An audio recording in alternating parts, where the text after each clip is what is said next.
What is up, guys? We are doing a update video. It's been a year with the Evo 16. I first got it in December of 2023. Now it's December 2024. So it's officially been a year with this interface. And I just want to give you guys an update about some things about it, some things that I was kind of wrong about, but not completely, and some issues I've been having that you may not be experiencing yet, and hopefully you don't. So yeah, let's just kind of get into it. We're going to start with the cons because I don't want to waste your time. So, this is the console of the Evo 16. If you've been looking up this interface, you're probably familiar with it. So I want to talk about an issue I had with the Evo 16 and this whole situation.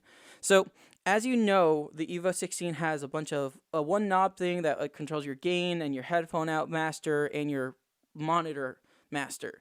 So after an update, the reboot part of the update just failed, and so when I try to turn the thing on again, it wouldn't turn on the same. Like the lights, the screen was dead. It was black. I was getting no lights on the interface, but somehow the console was still getting signal, which meant I couldn't control my monitor out volume at all. So I was having a lot of issues. And so I could still record, but the interface was dead.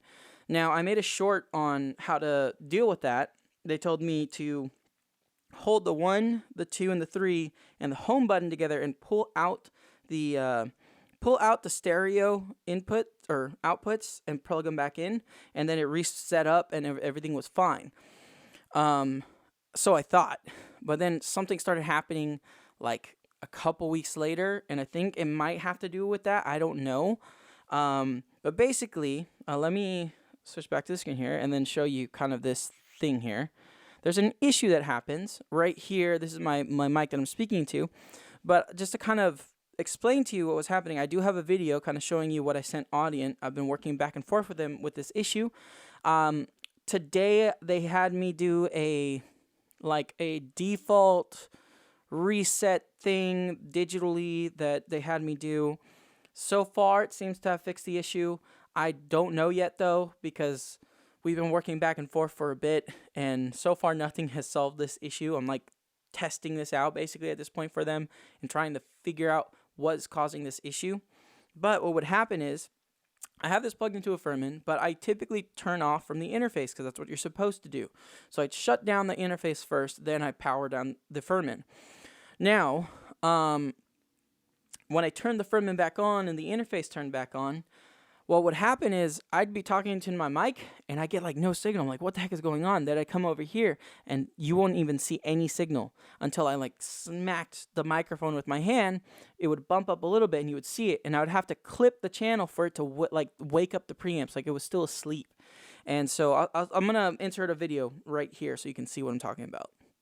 So this is one of the issues I'm having with Evo 16. I'm saying yo, you don't see anything. I smack the mic. You see there's stuff there. The only way I can get this to freaking wake up is to gain this thing all the way up and smack the mic. After that, it starts recording naturally. So there you go. That's basically what was going on, and I found that, you know, if I did a power cycle, then it would reset and then it would be fine. But then I thought, okay, that's the issue, maybe something with the Furman. But then I would do that thing again eventually, and it just didn't help it, didn't fix it. So I was like, what the heck is going on? So then today I did that thing they wanted me to do. Hopefully it's gonna be like the solution. So far, so good. I don't know yet. I don't know what the actual issue is. I don't know why it's happening. But this is something that hopefully they can figure out soon. Hopefully it's just an update, or they'll just tell me to like send it in, give me a new one. I don't know. But literally for the last month or two, I've been going back and forth with them, and I'm basically being their troubleshoot tester and figuring out what the issue is with this with them. So, I mean, they're doing good about helping me out. They're doing good about being honest, like, look, these are the things that we're trying to do, and we're going back and forth. Now, aside from that, let's talk about one thing that I mentioned in the previous video, and that was the auto input gain.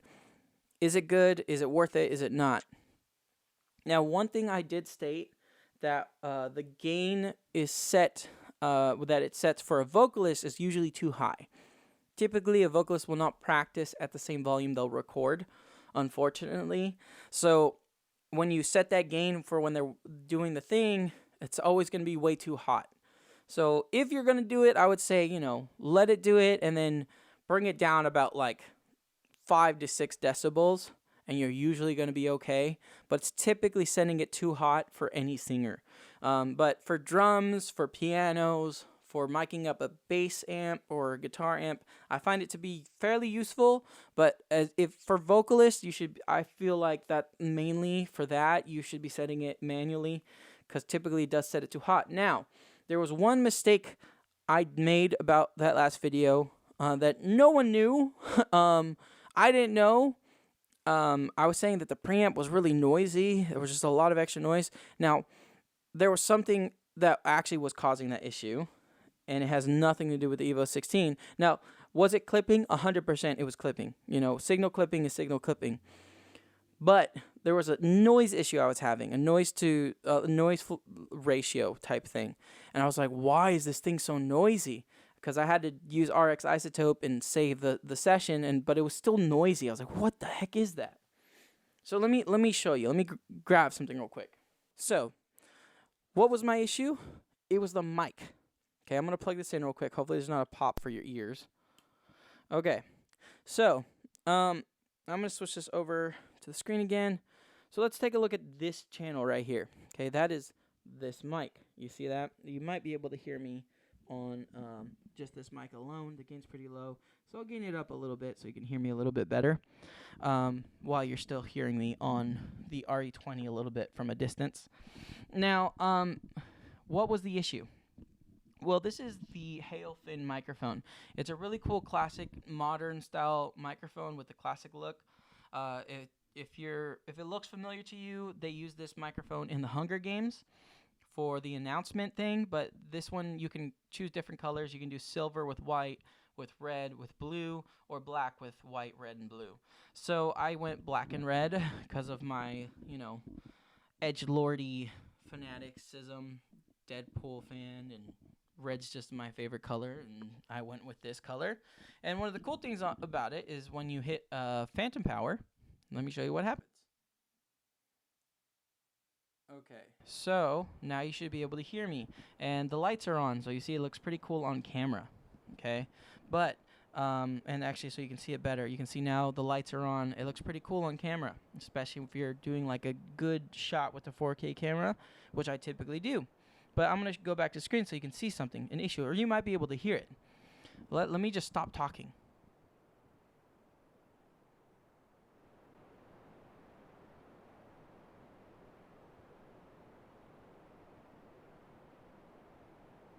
You hear that? You see that and hear that? Okay? That noise? I thought it was the Evo 16 preamps. I was recording with this mic, and then I realized, like, what the heck is that noise? So what I did was I turned off the phantom power, turned off the lights.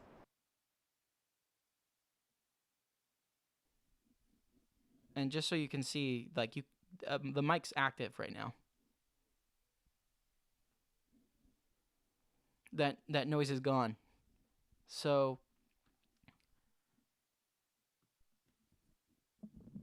what exactly does that mean?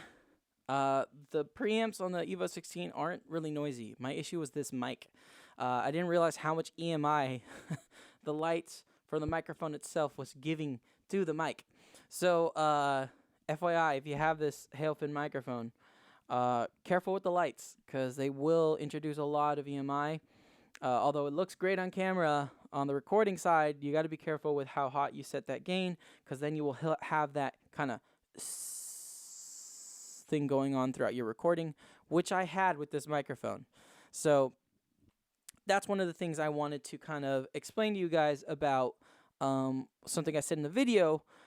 Was the auto gain setting the preamps too high? Yes, because I was clipping, but the noise was coming from the mic, not the preamps. So I think the preamps are pretty darn good now that I've figured that out. It wasn't the preamp, it was this. Oh, dude, when I did that, when I was recording my own vocals with that mic, and I heard that in my headphones, and I was like, "What the heck is that?" And then I was like, I was like, "Let me, no way!" And then I turned off the 48 volts, and that sound went away. I was like, "Oh my god, are you kidding me?" This was the issue the whole time, the lights, but I guess that's what happens when you record with things for visual reasons and not audio reasons. It just looked cool on camera, and I wanted to use it because it matched the aesthetic for the artist that was recording and videotaping at the time. And yeah, it made it noisy. Now, that could be a good thing though for that mic. It gives you that kind of old classic hissy sound from a vinyl. It's kind of hard to recreate that, but it was really cool, and uh, I just now I know. So I can use it for that effect if I want to, and if I don't want to deal with it, I just turn the lights off, and I don't have that issue as much anymore, or at all. Really, the lights take it away. So, um, that's one thing I wanted to make sure that I clarified about what I meant about the auto input gain, because I didn't realize at the time that the noise was not coming from the preamp; it was coming from the mic itself. But the clipping was just the auto input gain set it way too high, and I was using it for a vocalist. So I only use the auto input gain for drums. For any instruments, I think it's good, but anything vocal wise, do not touch that button. Set it yourself. Now, I think that would be all my cons with this right now. I have not had any other issues other than that. I think the audience team is pretty good at responding and helping out because, like I said, we've been going back and forth for 3 months trying to figure out what's going on. Um, and yeah, so overall, the console is awesome. I think it's one of the best features about the Evo 16. They did a killer job. And then, with that being said, this also kind of negates a little bit of the auto input gain because I can just come down here and set them individually really quick and easily. The only thing is you can't one thing I wish I could do is to double click and put the number because I kind of have number ideas as to where things should be. Like typically I know what number this microphone is at, so it would be nice to just double click here and go -18 or -20, whatever. But I can't. I have to go over here and see the number that I'm setting it at, and at that point sometimes it's better to just go to the knob on the interface. And so for that, maybe the auto input gain on the interface is probably better. But yeah, I was always having kind of a little bit of an issue with that. So I just wanted to give you guys an FYI about that. Now, as far as the interface itself goes, aside from those issues, I think the big knob, it's got little clicky things. It's satisfying when you move it around, but it's a plastic button. Like a lot of this is very not plastic, but it doesn't feel high end, right? I think with the buttons, the way they put them together, I could sometimes feel like a Focusrite has better buttons in a way. They're clicky, but I don't know. It's missing something, and I don't know how to explain that. But they're just missing something. The buttons that feel.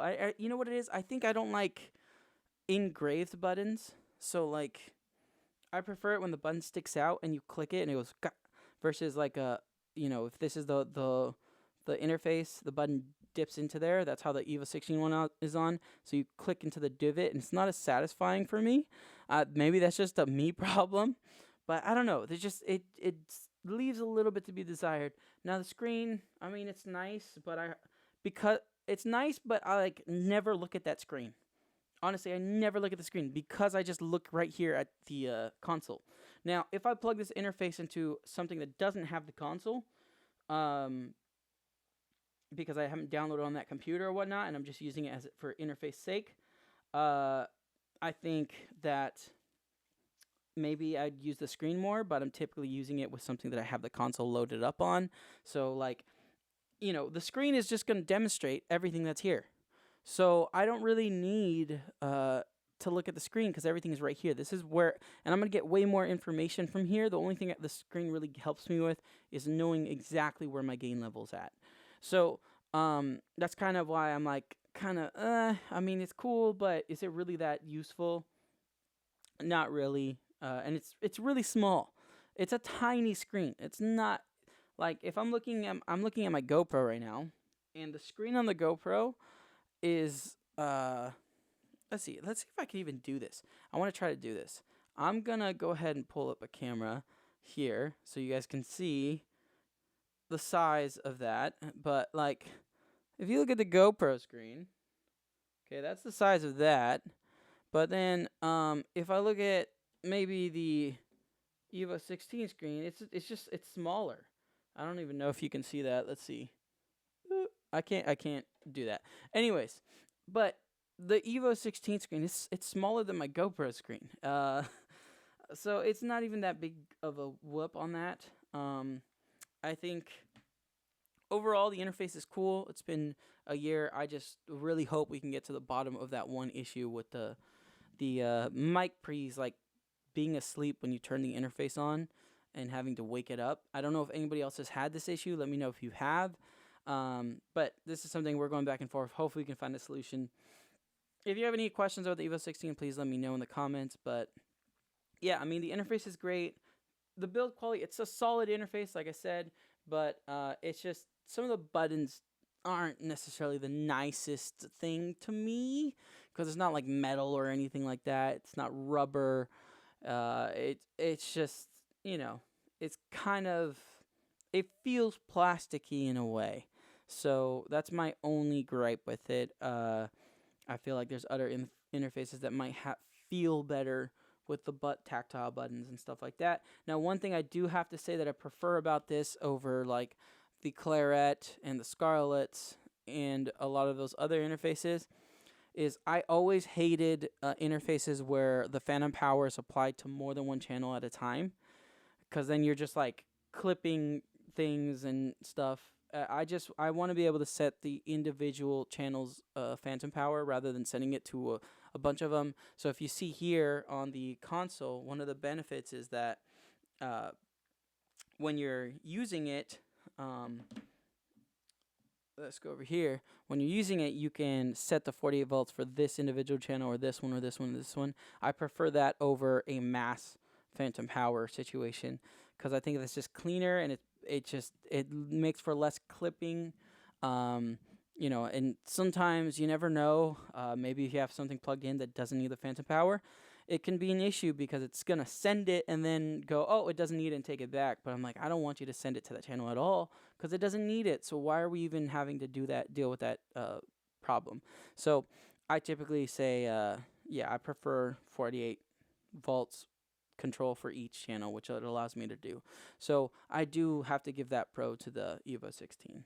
But once again, my name is Chilito Suave. Welcome to Suave City for all things rock and R&B. But yeah, that's my takes on the Evo 16 after a year. Let me know if you have any questions. Peace.